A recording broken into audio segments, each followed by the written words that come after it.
मेरे पति विजय सरकारी विभाग में थे। जब उनका ट्रांसफ़र दूसरे शहर में हुआ तो मेरा मन उदास हो गया।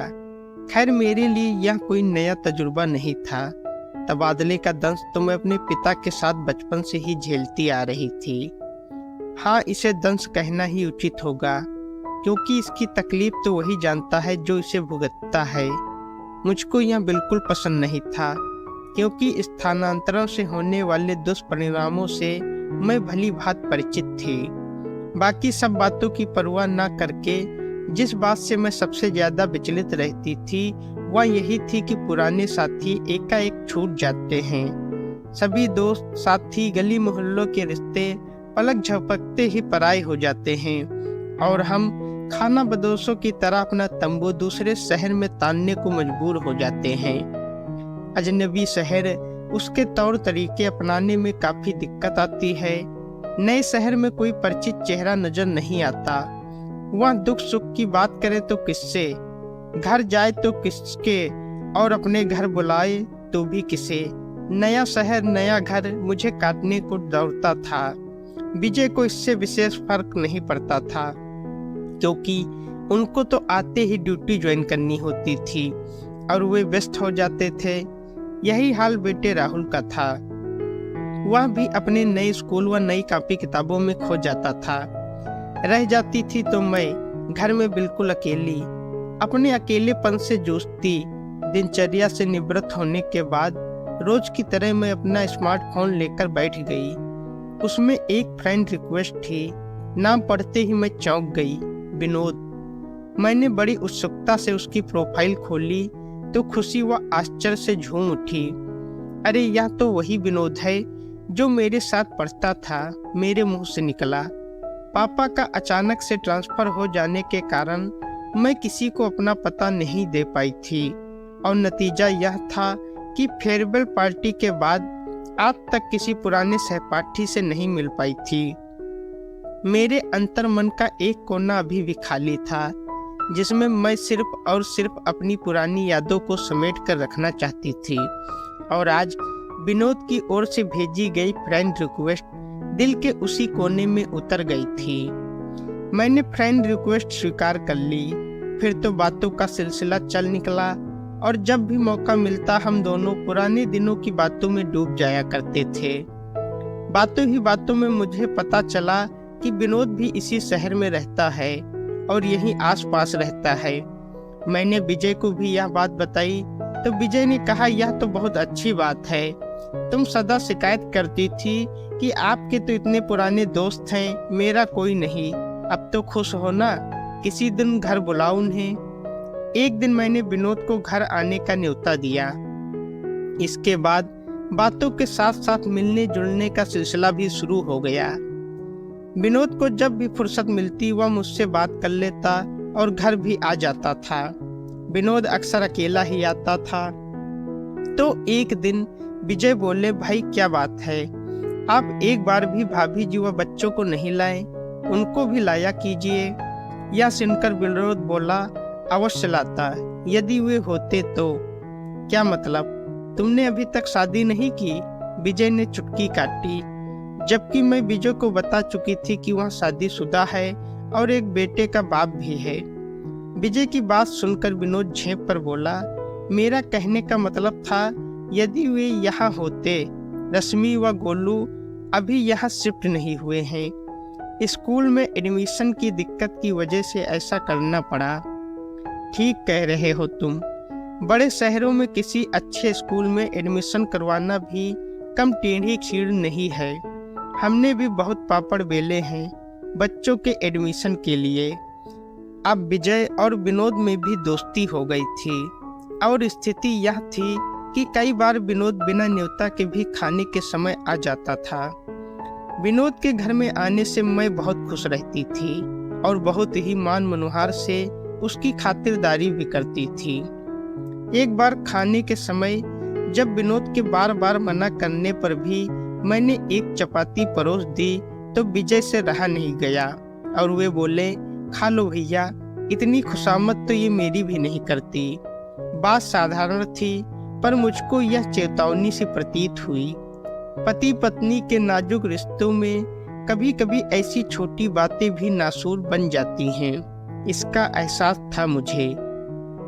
उस दिन के बाद से मैं हर वक्त यह ख्याल भी रखती कि मेरे किसी भी व्यवहार के लिए विजय को टोकना न पड़े, क्योंकि रिश्तों में पड़ी गांठ सुलझाने में हम अक्सर खुद ही उलझ जाते हैं। एक शाम जब विजय ऑफिस से आए तो बोले, राखी, मुझे कंपनी की ओर से 15 दिनों के टूर पर विदेश जाना पड़ेगा। मेरा मन तो नहीं है कि मैं तुम्हें इस नए शहर में इस तरह अकेले छोड़कर जाऊं, पर क्या करूं, बहुत जरूरी है, जाना ही पड़ेगा। यह सुनकर मुझको उदासी व चिंता की परछाइयों ने घेर लिया। मैं रुआसी होकर बोली, अभी तो मैं यहाँ ठीक तरह से सेटल भी नहीं हुई हूँ। आप तो जानते ही हैं कि आस पड़ोस वाले सब अपने हाल में मस्त रहते हैं, किसी को किसी की परवाह नहीं है यहाँ। ऐसे में 15 दिन अकेले कैसी रह पाऊंगी।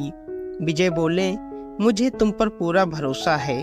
और फिर दूसरे दिन ही विजय चले गए और मैं अकेली रह गई। यूँ तो मैं रोज घर में अकेली ही रहती थी, पर इस उम्मीद के साथ कि शाम को विजय आएंगे।